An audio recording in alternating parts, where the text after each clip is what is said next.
কি রে ঘরটা সব দি বন্ধু মিজান ভাই নাকি রে আসবার কইছিলি আসেন বসেন। আইলাম তুই আসবার কইছিলি কো তোর ছুটি কোনে ডাক দেছে ওই সাব্বির করে বড় ভাই কি হয়েছে ডাক পারতাছেন? ও মাতবর সাহেব আপনি আইছেন না? বড় ভাই তাহলে ছোট্ট ডাক দেন। কিরে মন ঘর যাস কে? 10টা মাত বুড়াইছে ভয় নেই। কে আমার এনে কি দরকার? কে জানুন সুদাও না বাড়ি তো সব ঝামেলা তোমারই নেই। মাত বরাইছে বসুন সুদাবেন নি। চিল্লা চিল্লি করে না আমি আছি তোমাকে বড় ভাই আছে বাজান এসে বসছে আসো আসো কও মিজান এখন তোমার যে সবটি ভাই আছে এখন কেমবা কি করবে আমার তো ডাক দিলে মাত বসা বহু দুইজনে জিগেন ওরা কি কেমনে কি করবে চায়। সাব্বির এখন তুই কি করবার চাস? আমি আর কি করবো মাতবর সাহেব, বাবা যে সয় সম্পত্তি হয়ে গেছে আমি তো কামলার মতো ওইগুলা পয়সা পয়সা খাইতাছি, টেয়া পয়সা সব ছোট্টার কাছে দেই, বড়টার কাছে দেই।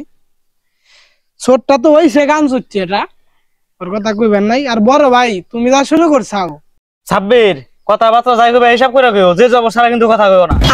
সবটাকে আমি একলা মাইরা খাই। সেই তো না সাব্বির কিন্তু খারাপ কথা কয় নাই, দেই তো খালি রাস্তাতে বাটপার মতো ঘুরে আর দেহ আছে ক্যাপটা বসে কি মাতবরটা তো সালাম টালাম দেয় না। না করে কি করবেন করেন দিয়ে আমার এক জায়গায় জানা লাগবো। মাতবর সাহেব আপনি যেটা কইবেন আমি ওটাই মানুম, আপনি একটা সমাধান করে দেন। সাব্বির বাজান তাহলে কি কও কও দি তোমার বড়টা তো কইয়ে দিল তোমরা যা কইবে তাই। কথার ভিতরে কথা এলাম মাতবর সাহেব, আব্বা যে জায়গা জমি সয় সম্পত্তি দিয়ে গেছে এগুলা সমান ভাগে ভাগ করে দিয়া যাবেন। আমি যে সাদা সিধা দিয়ে আমার যে কম টম দিব এটা কিন্তু আমি মানুম না। সাব্বির তাহলে তুমি বাজান পুমুরের জমিটা খাইও আর তুমি বাজান তাহলে যে মুরকাটা খাইও আচ্ছা আর ঠিক আছে ছোটটা তুমি দুই ভাইয়ের মধ্যে থাকো বুঝছো? মাতবর সাহেব আমি সব বিচার মানছি, আমার একটা গাড়ি কিনে দিন। আমার কাম করতে